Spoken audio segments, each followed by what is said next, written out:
8-mart arafasida adabiyot o'qituvchisi Mohira opa o'quvchilarga mening onam mavzusida insho yozib kelishni uy vazifasi qilib berdi. O'quvchilar ertasi kuni insho daftarini Mohira opaga topshirishdi. Faqat yaqinda boshqa maktabdan o'tgan yangi qiz Nigina uy vazifasini bajarmay kelibdi. Nega uy vazifasini bajarmading? Insho yozmaganing uchun bahoying 2, dedi talabchan va qattiqqo'l o'qituvchi. Qizning mo'ltirabgina bosh egib, bir so'z demay joyiga o'tirganini ko'rgandan so'ng, qizga yana imkon bergisi keldi shekilli. Ertaga vazifani aniq bajarib kel. Buguncha yomon baho qo'ymay turaman. Tushundingmi? dedi o'qituvchi. Yo'q ustoz, ertaga ham bajarib kela olmayman. Bu vazifani bajarish qo'limdan kelmaydi, dedi qiz lablarini qimtib. Mohira opaning hayrati ortdi.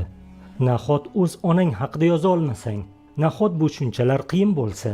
Qizning ko'zlari beixtiyor yoshga to'ldi va ovozi titrab javob berdi.